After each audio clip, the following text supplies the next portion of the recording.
The X Zone Radio Show with Rob McConnell is largely an opinion talk show.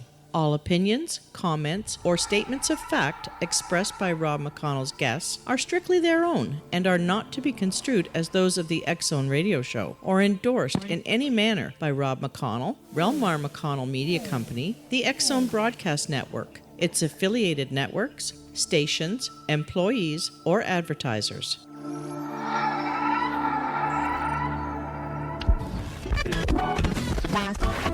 All Hit Radio.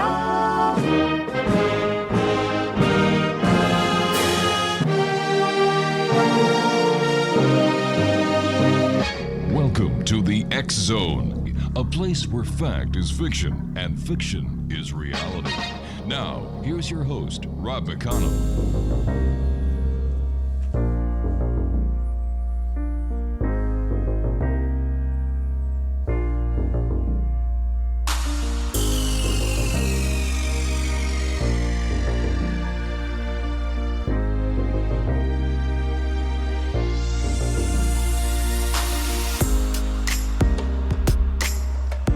And good evening, one and all. This is the X Zone, and I am Rob McConnell. And for the next 40 minutes, well, that's taking the commercials out, I'm going to be your host and your guide as together we cross the time-space continuum to this place that I call the X Zone. It's a place where people dare to believe and dare to be heard. It's a place where fact is fiction and fiction is reality. And, you know, I've been doing this show now for 28 years, going on 29 years, and my experience is that fact is stranger than fiction. And we come to you Monday through Friday from 10 p.m. Eastern until 2 a.m. Eastern right here on the X Zone Broadcast Network, Talkstar Radio Network, Simul Radio, Simul TV, and iHeartRadio, and our good friends at Talkstar Live. If you'd like to check out our website with all our radio listings of programming we have available for you 24/7, 365, visit www.xzbn.net,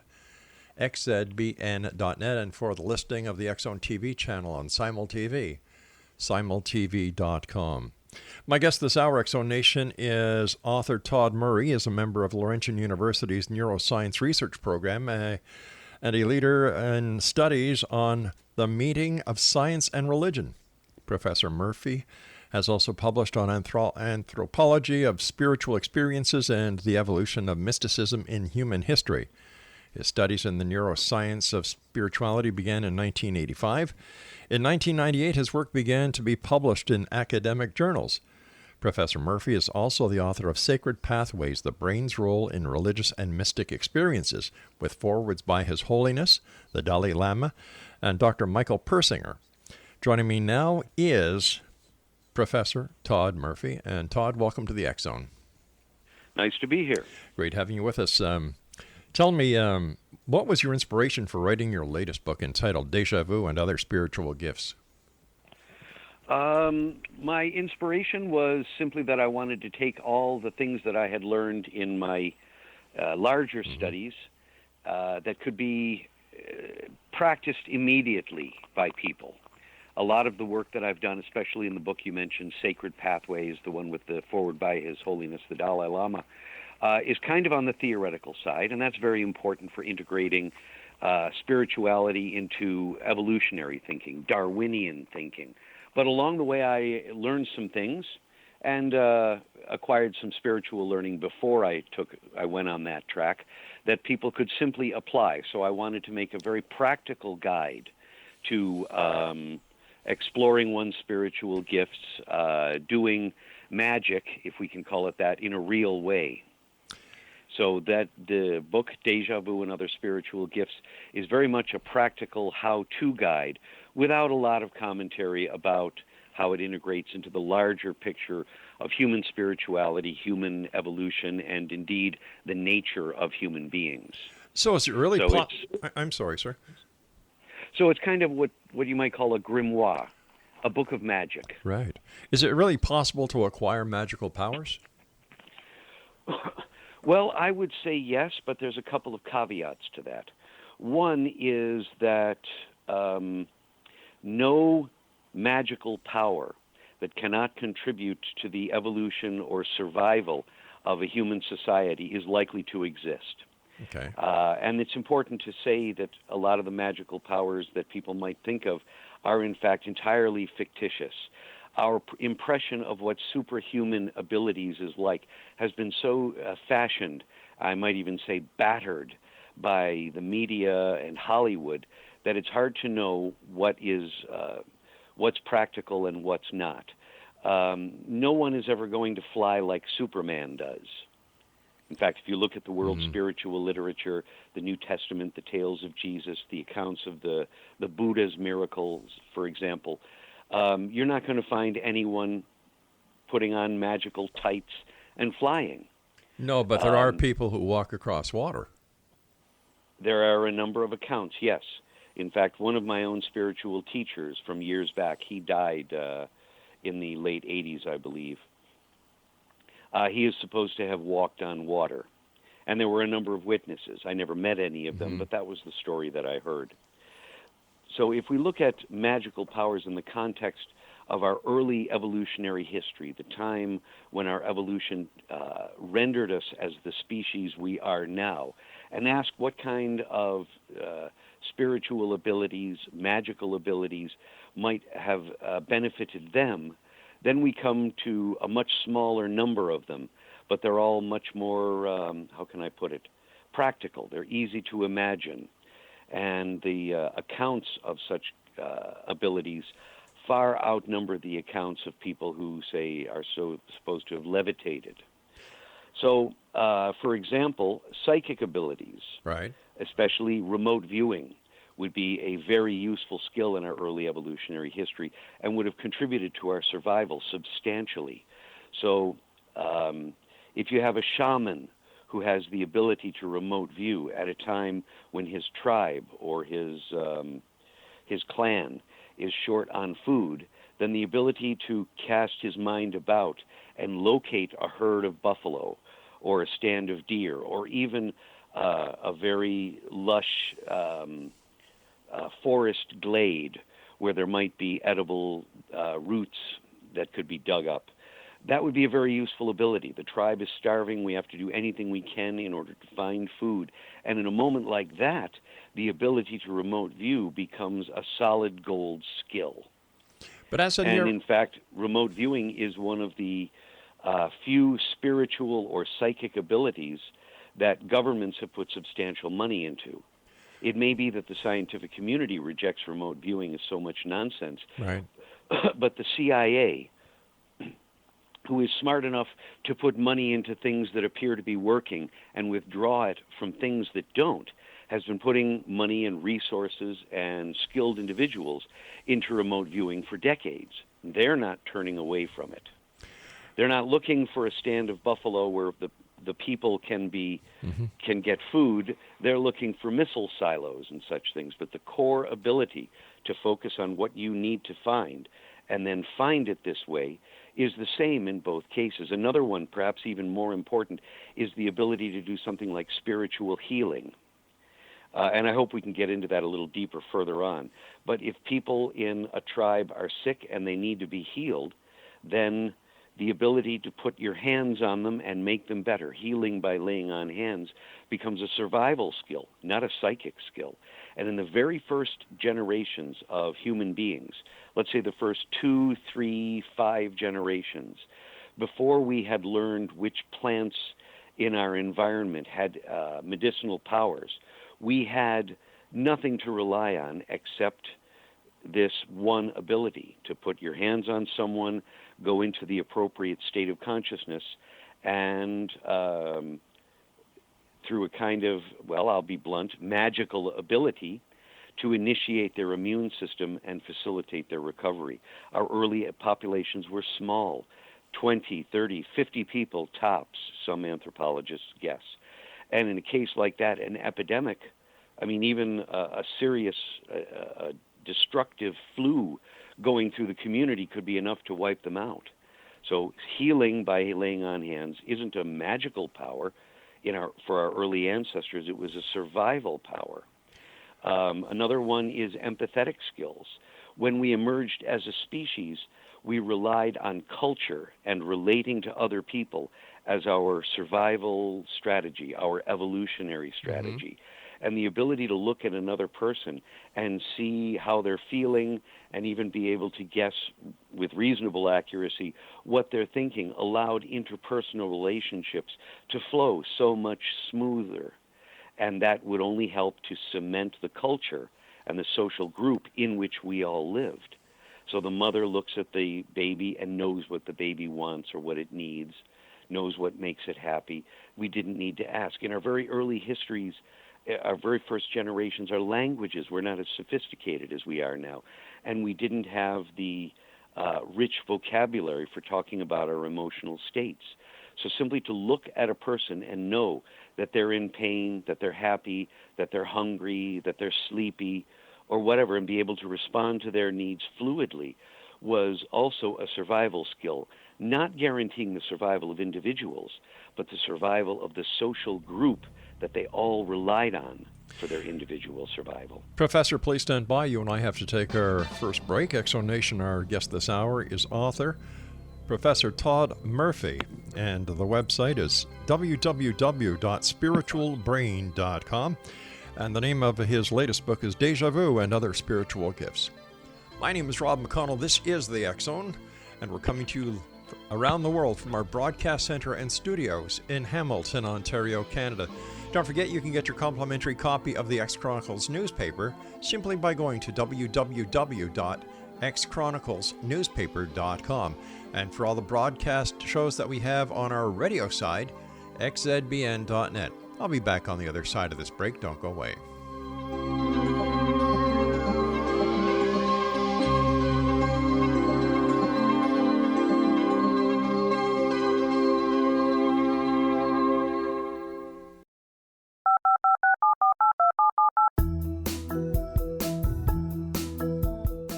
Did you know that when you're on the road with limited data or Wi-Fi, you can still listen to the X Zone radio show with Rob McConnell, The Science of Magic with Gwilda Wiyaka, X-1, Dimension X, Space Patrol, and every minute of the X Zone broadcast network by calling 213-401-0080, courtesy of Audio Now.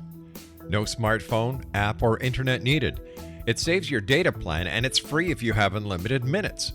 Call 213-401-0080 to listen on any phone, anytime, anywhere. Remember, 213-401-0080 for the best of the paranormal, parapsychology, and sci-fi radio programming anywhere, 24/7, 365.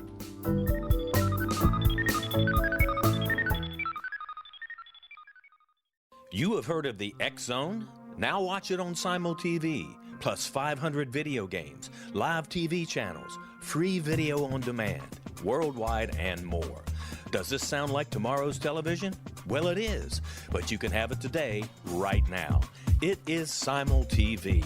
Simul TV offers what the others only wish they could provide. 15 exclusive channels like X Zone, sci-fi, and horror. We are worldwide. No other provider offers that. 500 built-in video games. No need to have an extra expensive system. We have them included. Free video on demand. Live streaming events from around the world. Interactive online network, and much more. Tomorrow's TV today. Simul TV. Sound too good to be true? Well, it's not. You can have Simul TV today. Sign up at simultv.com. Do it today.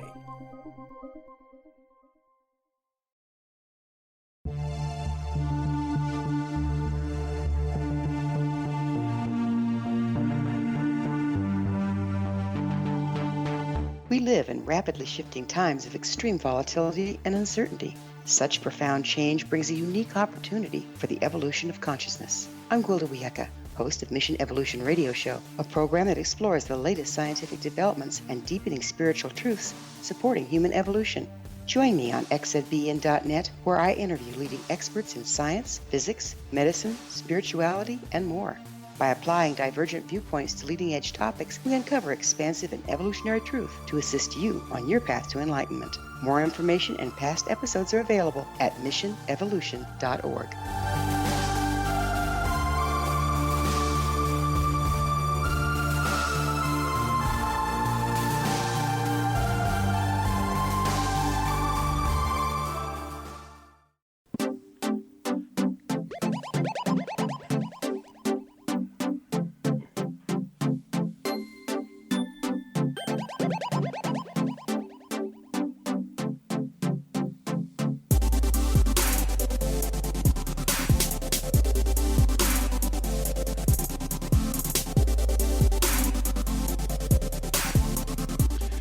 Welcome back, everyone.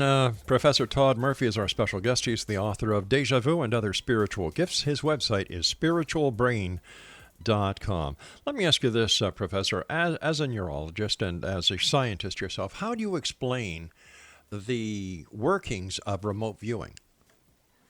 Well, this is a question that ultimately comes down to physics. So I'm the wrong person to ask. We brain scientists, we know lots of good things, and I'll go on record publicly here saying that brain scientists are good boys and girls. But the question of how we can actually take information from one area and bring it into the conscious awareness of a mind in another area is a matter of physics. Now, the best evidence that I've seen, some of which comes from Dr. Michael Persinger's experiments at Laurentian University in Sudbury, Ontario. I believe he's been on your program a couple of times. Yes, he has.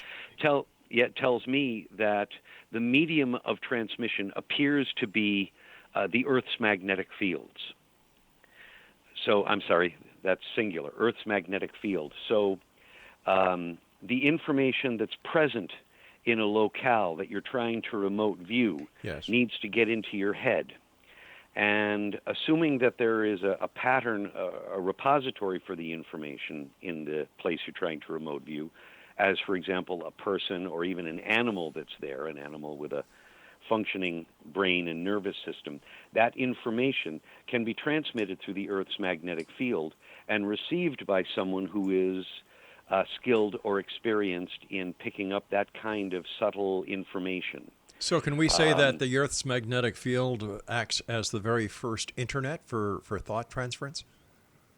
I believe so, yes. Okay. There's a story.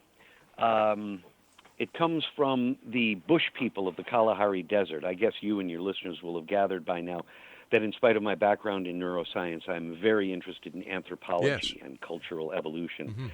But there was an anthropologist out visiting the Kalahari bush people. They're now called bush people instead of bushmen. And he noticed that the women were carrying their babies around in slings. And the babies were always clean, and the slings were always clean. So he asked a mother, in the very direct language of the Kalahari bush people, what do you do when your baby has to shit? And the woman said, oh, well, we take it out in the bush, meaning take it away from the camp. And he said, oh, okay, well, that makes good sense. Wait a minute.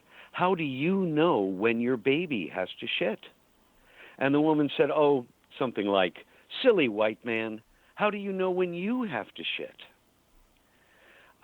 It was as though the information in the baby's mind, reflecting its current state of consciousness, was directly accessible to the mother's perception. So when that heavy lower abdominal sensation appeared that said it's time to go to the bathroom, the mother picked it up and may even have projected it onto her own body. But the information from her own intestines, colon, and all the excretory system would have been quite differently nuanced than the information coming from her baby. So she would recognize it as coming from the baby, take it out into the bush, let it do its thing, clean it up, and then bring it back. And et voila, clean baby, clean sling, no accidents. So this would be a very simple example of how magnetic field information could be transferred from one person to another. So and the same thing can also happen in lots of other contexts. So where does ESP fit into this entire picture then, if we're talking about the electromagnetic grids that are around the Earth being the way that these messages get from point A to point B? Right. And at Duke University, they've conducted many experiments on ESP, and if it was transference from one spot to the next, how would you explain the experimentation that's been used with Zener cards? Well, one possibility, you're asking me to be very, very speculative here. And there's no way that I would promise you now that I can stand by the answer I give you now over the long term. Understood. But suppose you have a card. Yes. And the card has wavy lines on it. Each time a person picks that card up and looks at it, they think, oh, wavy lines. They see the card with a circle, and they look at it, and they recognize it as a circle. Now, over time, assuming there is even the tiniest amount of ferrous material in the makeup of the cards, even the most insignificant groups of iron filings, for example, then that card could begin to bear a magnetic charge that would give the information for what's on it. So when a remote viewer in another room is trying to figure out what the card says, there is actually some kind of informational imprint there for them to hook onto. Then there's the possibility that remote viewing actually involves remote viewing. That is to say, through using the Earth's magnetic field, they're able to take a portion of the magnetic component of their consciousness and place it at a distance, because there's nothing that keeps all the information in our brains within our heads. Okay. So this opens up a can of worms called non-local consciousness, and I try to stay away from it. The evidence that I and Dr. Persinger have been handling as we develop these kinds of hypotheses hasn't really involved an awful lot of card guessing, but there were some studies done in the early 90s, and I would have reviewed them before this program if I'd known they were going to come up, where the accuracy of card guessing correlated with changes or states of the Earth's magnetic field. Interesting. So there would appear to be some kind of plausible correlation there. But the actual mechanism that gets from the perceiver to the design printed on the card still has some mysterious aspects about it. I understand that remote viewers have been used to find downed aircraft. I believe his name is Curley, who was brought in by the Canadian government to help look for an aircraft that crashed up north. How would a remote viewer locate a crashed aircraft that has no ability to send back a signature on a magnetic grid? The Earth's magnetic field is already the grid and already picking up any magnetic information that's present at the site. Gotcha. Okay. There's simply no way to stop it. In fact, if you have several magnetic fields that are related to one another, you don't have several magnetic fields.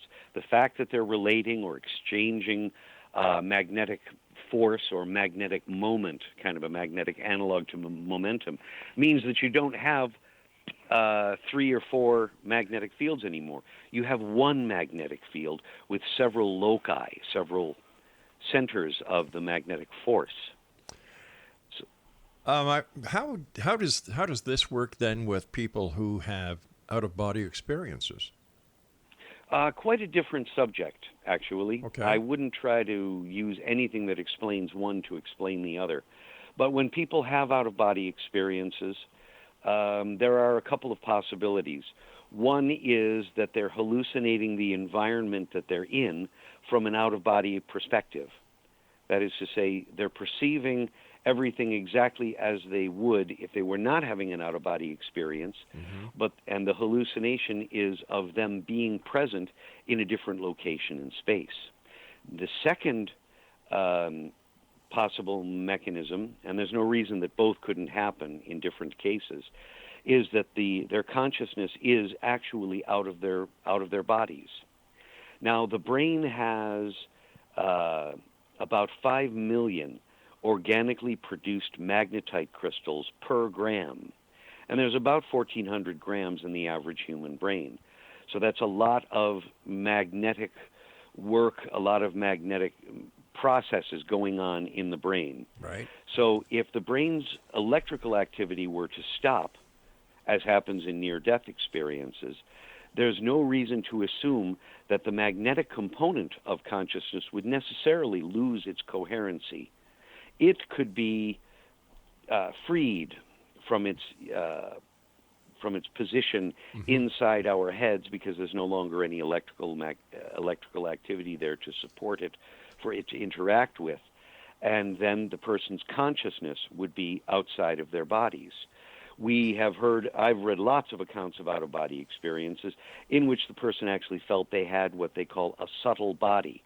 Now, if you can have an out-of-body hand, why can't you have an out-of-body brain? It's a good theory, but how can we prove it? Well, I think it's all right. But certainly there are out-of-body experiences that where the person reporting the experience missed certain details of the event for which they were out of their body, usually in near-death experiences. But on the other hand, that's remembering an event. And there are lots of cases where people don't remember events that happened to them when they were in normal states of consciousness accurately. All right, Professor, please stand by. You and I have to take our news break at the bottom of the hour. Exo Nation, our guest this hour is Professor Todd Murphy. He is the author of Deja Vu and Other Spiritual Gifts. His website is spiritualbrain.com. And the professor and I will return on the other side of this commercial break with the news as we continue here in the X Zone from our broadcast center and studios in Hamilton, Ontario, Canada. If you'd like to send me an email, xzone@xzoneradiotv.com, on all social media sites, Xzone Radio TV, and check out our YouTube channel at youtube.com/Xzone Radio TV. Can you hear me?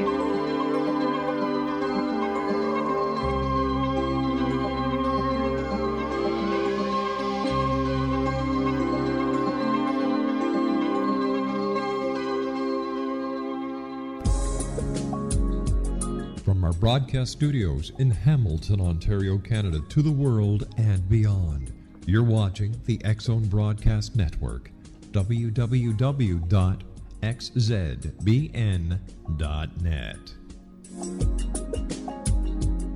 AVS Media Den. You have heard of the X Zone? Now watch it on Simul TV, plus 500 video games, live TV channels, free video on demand, worldwide, and more. Does this sound like tomorrow's television? Well, it is, but you can have it today, right now. It is Simul TV. Simul TV offers what the others only wish they could provide. 15 exclusive channels like X-Zone, Sci-Fi, and Horror. We are worldwide. No other provider offers that. 500 built-in video games. No need to have an extra expensive system. We have them included. Free video on demand. Live streaming events from around the world. Interactive online network, and much more. Tomorrow's TV today. Simul TV. Sound too good to be true? Well, it's not. You can have Simul TV today. Sign up at simultv.com. Do it today.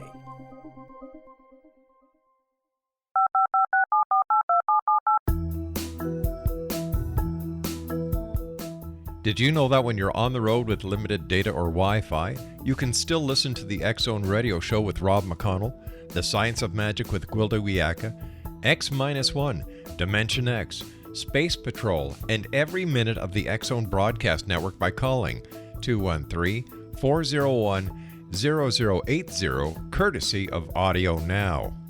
No smartphone, app, or internet needed. It saves your data plan, and it's free if you have unlimited minutes. Call 213-401-0080 to listen on any phone, anytime, anywhere. Remember 213-401-0080 for the best of the paranormal, parapsychology, and sci-fi radio programming anywhere, 24/7, 365.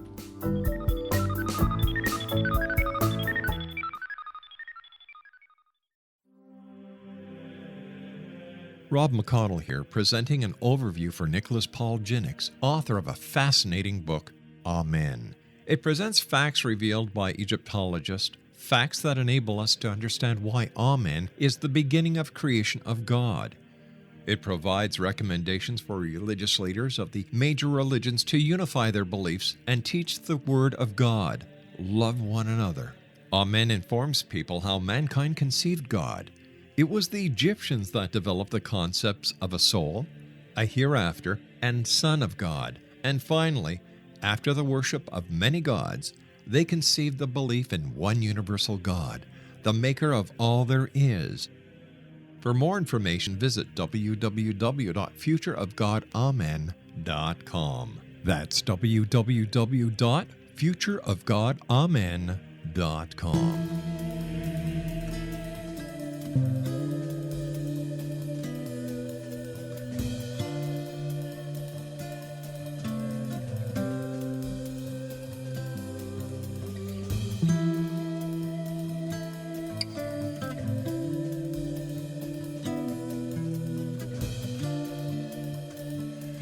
Welcome back, everyone. Professor Todd Murphy is our special guest. His website is spiritualbrain.com, and his book is entitled Deja Vu and Other Spiritual Gifts. Before we went to in the last segment, sir, we were talking about magnetism, and you mentioned something about the magnetic components that are in the brain, and the amount of magnetic components that we were talking about was quite staggering. Yes, and it's actually a long-established scientific Wow. fact. It was first published in 1992. Ooh. What happens then if somebody goes and has an MRI, which is magnetic? Wouldn't the magnetism or the magnetic components in the person's brain affect the outcome of the MRI, or how does the MRI compensate for that? Well, neither, really. Okay. You see these magnetite crystals in the brain. Mm-hmm. They're organized in chains. The chains are called magnetosomes, and the few images that I've seen show about a dozen magnetite crystals all lined up in, I won't call them neat rows, but they're kind of laid out in a line, curving lines always. And the amount of magnetic fields that it would take to break them up is probably very, very much higher than their normal operating magnetic field strength. So when an MRI happens, it wouldn't necessarily break them up or interrupt the magnetic component. Now, if the magnetic component is there as an adjunct to the brain's electrical activity, because according to Maxwell's equations, whenever you have an electric current, you also have a magnetic field. And whenever you have a moving magnetic field, you generate an electric current. So I don't know that it would have enough force to interrupt that process. Interesting. Certainly the magnetic, the electrical activity would continue, largely unaffected. I've never had an MRI, but I once had a session using a very strong magnetic field from a device. At this moment, the name escapes me. It was many years ago. No, the reason I asked you that was I had an MRI many years ago. In fact, I've had a number of them over my years. And as soon as you said that, it started to, well, wait a second, when magnetic poles of the same come in contact with each other, they repel. So I was just wondering that, and I thank you very much for answering. Let's talk about your book, Deja Vu and Other Spiritual Gifts. In your book, you talk about the third eye. For our listeners who may not know what the third eye is, can you explain it to them? Well, the third eye is almost a metaphor for the ability to access vision from within one's brain or within one's mind, vision that is not coming from the physical world around us. So you close your eyes, and ordinarily what you see is a kind of dull, dark inside of your eyelids, unless you're in a very bright place. Mm-hmm. And what I take the metaphor, the third eye being, is a metaphor for the vision that comes from within. I see. And the trick to opening the third eye, as I describe in my book that you just mentioned, is to separate one's inner vision from one's physical eyes. And the way to do that is a simple technique. You close your eyes, you point your eyes downward a little bit, and a little bit below the center of your visual field horizontally, but you put your attention on a spot that's a little above it, so that your vision, your total visual system, is no longer receiving information from your eyeballs. And the only other place for it to come from is from the brain's inner imaging system, which appears to depend on the hippocampus, a brain structure on the right side. And it's responsible for all sorts of nonverbal ways of thinking, inner imagery, including the kind that comes up in dreams or hallucinations.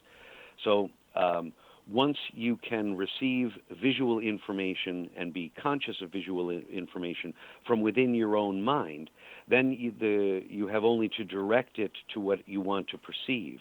And depending upon the level of skill and how much you've exercised it, meaningful information can come up. We talked briefly about psychic phenomena, and I was wondering if there was a way that people could actually learn how to be psychic. Yes, I think there is. And the way to do it appears to be simply a matter of attention. That if you think of something, anything, or think of let's make it a little more straightforward and say you think of a particular person, right, and you have a visual thought of that person, there's a very good chance that that visual thought appearing in response to your conscious thought, which may involve a word, say their name, that can often be an indication of what that person is doing right then at that moment. So you'd be remote viewing them. The difference between a person with an open third eye, to stay with the classical metaphor, and other people is that the person with the open third eye has simply learned to pay attention to the initial images that come up when they think of a person or a thing. So opening your third eye, acquiring psychic abilities, is not a matter of developing an internal eyeball, but rather being able to pay attention to images that don't come from your two physical eyes. In my book, I make the somewhat dull witticism, the joke, that the reason it's called the third eye is because it isn't the first two. So just paying attention to the first flash of the first visual flash that comes in response to thinking of someone, being reminded of someone, right, can often be meaningful. Now, the way that I first understood this, and I've talked to a few psychics about it, lifetime psychics. One of them was in his 80s when we had the conversation, and they confirmed it, was that I was visiting a woman in her new home. She had just moved in, and she was into positive thinking. So she wanted to say that everything about her new home was absolutely perfect and everything that she had visualized. And she said, well, there's only one thing. And before she could correct herself to say, no, nothing's wrong, it's all perfect, I had an instant flash of fireworks in my mind. It was quite vivid. And I said, so she'd said, except for one thing, and I turned to her and I said, fireworks? And her jaw dropped, because what she'd been doing was a kind of private devotional ritual in which she would create a small fire in a square of bricks, and then once the fire had burned down, she would take bath salts and throw them into the flames, onto the hot coals, doing whatever mantra or recitations or prayers had come to her. And then she would watch the bath salts burn, and they did so with different colors. Right. She said, how could you know that? I said, I didn't know that, but when you said there was only one thing that you wished you had here, that was the first image that came to mind. And she said, those classic words, oh, you must be psychic. And, of course, at that time I wasn't. But I've since learned that if I am thinking about something or someone and I have a strong visual flash about them, that I should treat the information in it as though it were true. And most of the time it works out for me. So if we can teach people how to be psychic, can we also teach people how to be spiritual healers? Yes, but the techniques are very different. My spiritual teacher, who was a faith healer, as they're called, taught me the basics of the technique, and I've been able to apply it a number of times. Now, I don't hang out a shingle or put ads in the newspaper saying that I'm a spiritual healer or a psychic or anything like that. My vocation is in neuroscience. So I don't get a lot of people knocking on my door for this, but I've applied it, and it's worked. How have you applied it, sir? The technique is simply to imagine that there are holes in the palms of your hands. And when you exhale, some diaphanous, cloudy, vague stuff comes out. And when you inhale, that same thing comes back in. And you put your hands on the person, on the place that you want to heal, assuming that it has a location. Not all health issues do. Right. If they don't, you put your hands on their head. And then while you're doing that, two other techniques come into play. One of them is imagining that there's a presence around you, someone or something that's contributing to the process. And the second is to attain as strong emotional state as you can. So that if you're trying to heal a person, you put your hands on the spot that hurts. You imagine that there is a being, and if it appears to you to be an angel, then you let it be an angel. If it's a saint, then you let it be a saint. If it's Jesus, then you let it be Jesus. Whatever it kind of wants to be, you let it be. You don't try to direct or control that. And then, remembering that you're trying to remove someone's pain, and this gets a little paradoxical, put yourself into as strong an emotional response to their pain as you can manage. The most effective healers that I've ever talked to have all said that an effective healing tears their heart out. And for a little while after it's over, they need some recovery time. My spiritual teacher in this area, who was called Carmu, he lived in Boston, died in the late 80s, used to actually have to close his eyes and disappear. And after I'd been visiting him a number of times, because I had an illness at the time, he said that when he does that, he would actually go out of his body. Wow. And Professor, we have to take our break. What he called the energy. We have to take our final break. Please stand by, sir.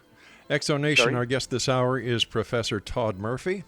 His website is spiritualbrain.com, and the name of his book is Deja Vu and Other Spiritual Gifts. And we'll be back on the other side of this break, wrapping up this hour here in the X Zone from our broadcast center in Hamilton, Ontario, Canada. Don't go away.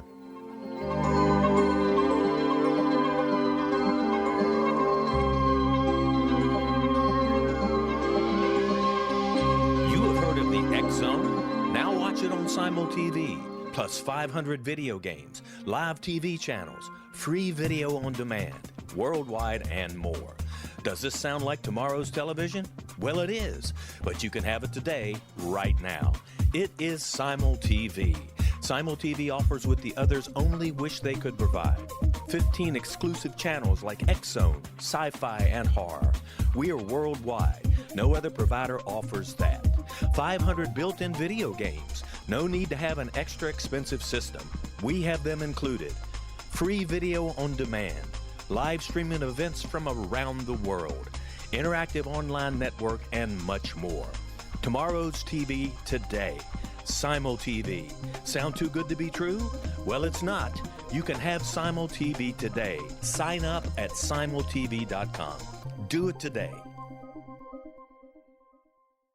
The new nonfiction book, Razor of Madness, is similar to cult movies like Clockwork Orange, Dragon's Tattoo, or The Other Side of Hell. Wayne Morin Jr. and Thomas Lee Howe will expose widespread and systematic deficiencies in this thought-provoking tell-all novel. Mind control rages among scholars in law schools. Human rights are ignored while thought reform and mental manipulation are accepted practices used as behavior modification. Dr. Louis Jolyon West comes to mind. Media and public scrutiny shows that United States mental hospitals are in fact destructive murder industries. Razor of Madness expose novel details this epidemic through an in-depth professional and personal investigation. For decades, there has been a revolving door policy that still releases killers and pedophiles back into society. The maestro of mind control continues to haunt America to this very day. Razor of Madness is available in paperback or as a downloadable ebook at Amazon.com.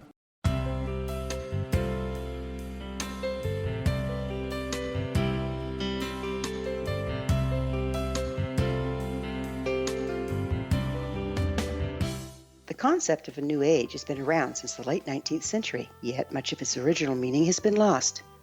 What exactly is the new age? Is it a religion, a collection of obscure esoteric practices, a series of doomsday predictions, or an astrological event? The New Age Chronicles is a unique complementary publication bringing reason and grounded information to separate fact from fiction. Chock full of valuable information to support you as we make the monumental shift into the new era. You won't want to miss a single innovative issue. The New Age Chronicles newspaper is coming soon to www.newagechronicles.com.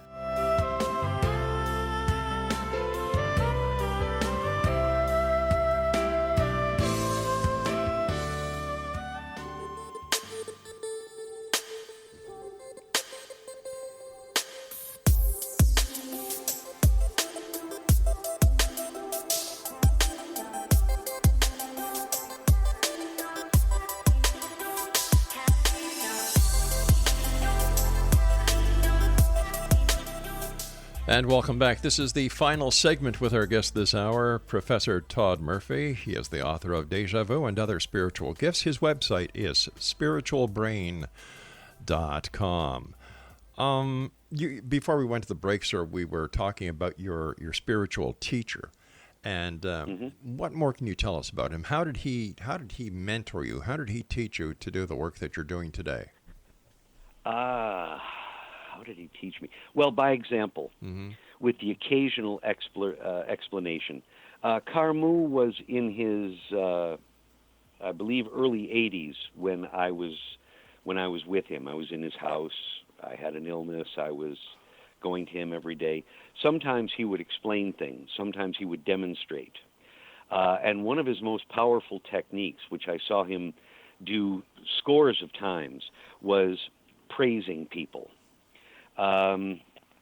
You could walk into the room to see him, and he would instantly look at you and know that you were sick, that you weren't just a visitor, you were actually there for healing. He could tell. And before he would start to work on them, sit them down, give him his medicines, which very small repertoire of medicines, he would talk to them. And he'd look at them and say something like, "You look like that movie star. In fact, you look like you could be 6 movie stars all rolled into one. My third eye is opening. Someone get me some sunglasses. This man is a holy man. This man is a healer." He will walk on the ceiling and sing songs while he does so.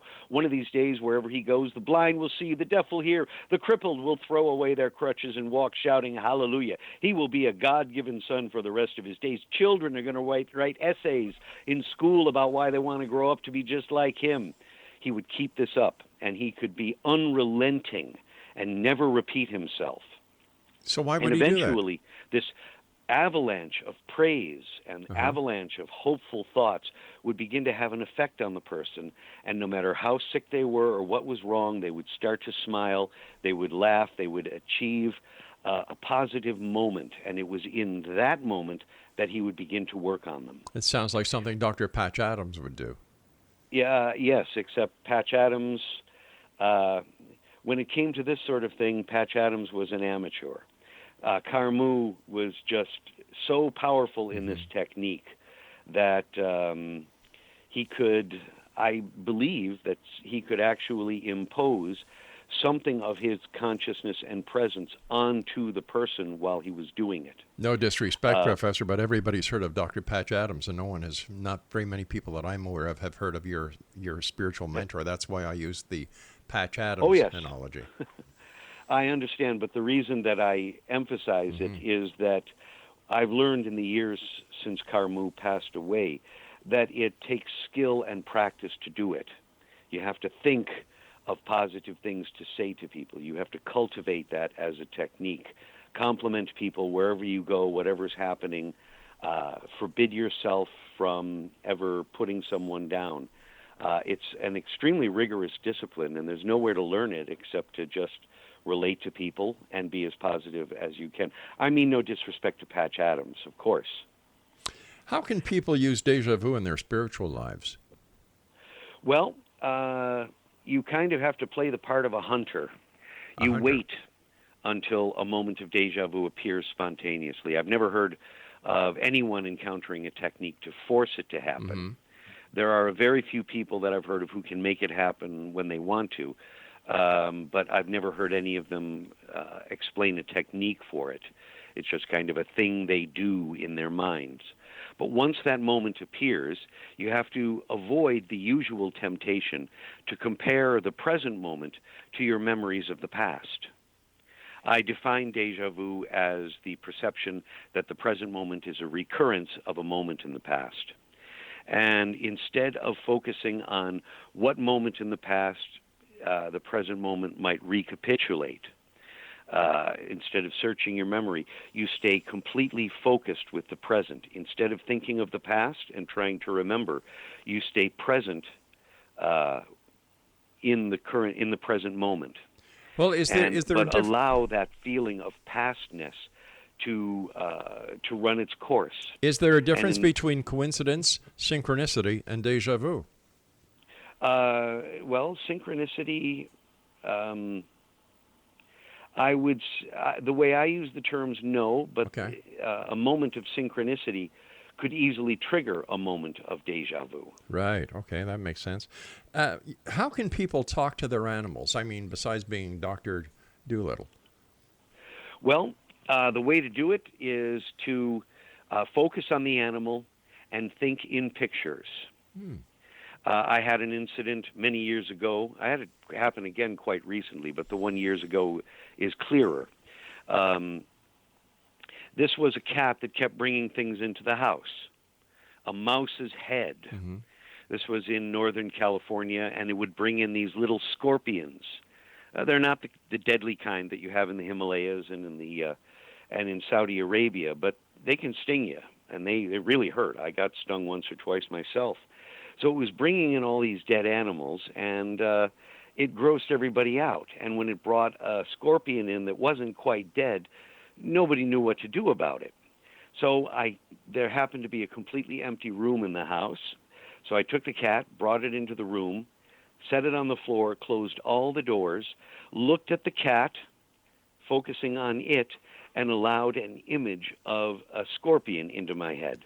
And then immediately conjured up a blast of anger from myself. So look at cat, remember scorpion, blast of anger. The message communicated is, we are angry that you're bringing in scorpions. Do the same thing with a dead mouse. We're angry that you're bringing dead mice in. Do the same thing with any other critters that might come up.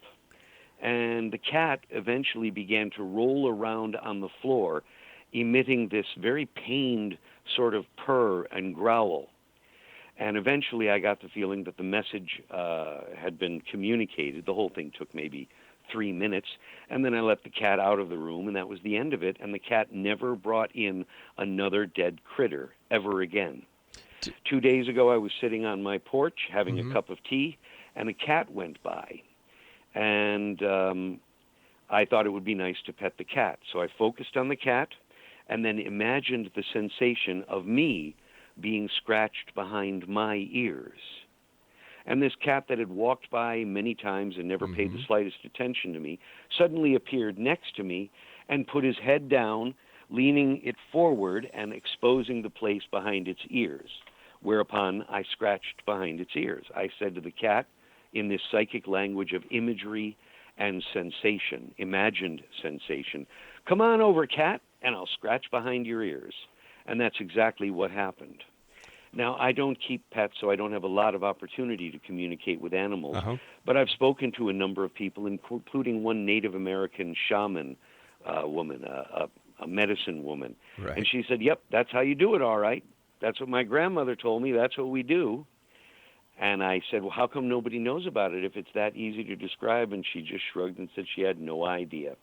But, you know, white people write the books, and white people aren't so open to this. So while it was never a secret, it was just something that wasn't talked about. Why do you think this kind of spirituality is so popular these days? A difficult question. I think it's partly because of the changes in contemporary and alternative spirituality that have happened over the past decades. Right. In the 70s and 80s, we saw a lot of spiritual teachers that promised things like enlightenment. After that, we had a wave of teachers that talked about the cultivation of compassion, and some who spoke about spiritual healing. And all of those things have come and gone. Remember the crystal craze? Sure. Books like Crystal Enlightenment and Crystal Ascendancy and so forth. And people got their crystals and they didn't get enlightened. They bought the book and they read the book, but they did not become ascended masters. And I think that there is a new openness to techniques that don't promise so much, but have their origins in the world's shamanic traditions. So that because they stand the test of time, hundreds of thousands of years, there's a good chance that that people are going to be able to get something out of it. Also, there is a new emphasis on love and compassion, and spiritual techniques that are founded on shamanic principles come from traditions where although it's rarely articulated openly, people need to love each other, protect each other, and do the best they can for one another to cement the communities they live in. Isn't that called being a family and being a good neighbor? I agree completely. You know, John Lennon and many musicians throughout the years have always said all you need is love. Yes, that's right. And love is at the center of nearly all effective shamanic traditions. Spiritual healing works best when you love the person you're trying to heal, so that emotional intensity can appear. I love this person. I don't want them to get sick. I don't want them to die. Professor, unfortunately, our time for tonight has run out. I want to thank you so much for joining us. And Exonation, if you'd like to find out more about Professor Todd Murphy, visit his website, spiritualbrain.com, and the name of his book is Deja Vu and Other Spiritual Gifts. I'll be back on the other side of this commercial break with the news as we continue here in the X Zone from our broadcast studios in Hamilton, Ontario, Canada.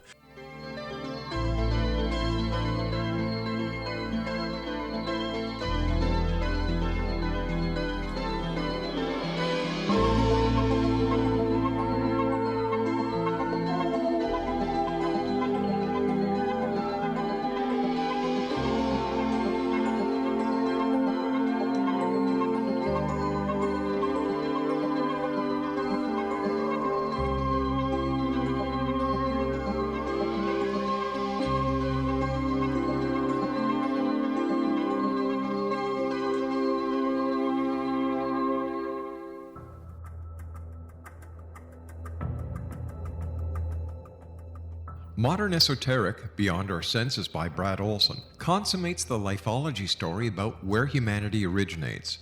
It is the lost continents, the primitive wisdom, the mythos of creation, and the rethinking of ancient history as we are taught in academia.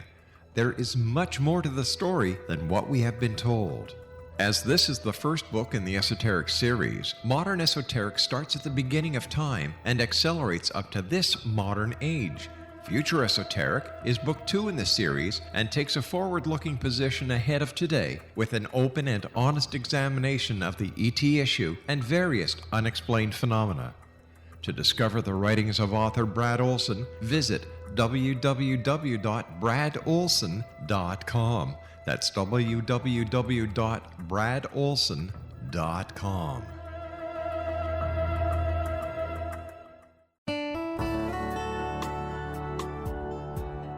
Are you or is someone you know struggling with addictions, depression, anxiety, relationships, low self-esteem, lack of confidence, grief, success, and prosperity?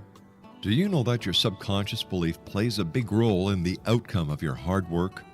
We can help you permanently change the beliefs that may be the reason for your struggles and failures.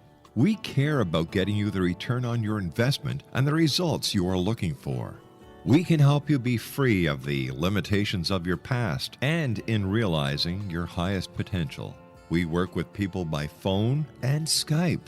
For more information, visit us at www.ritasoman.com. That's www.ritasoman.com.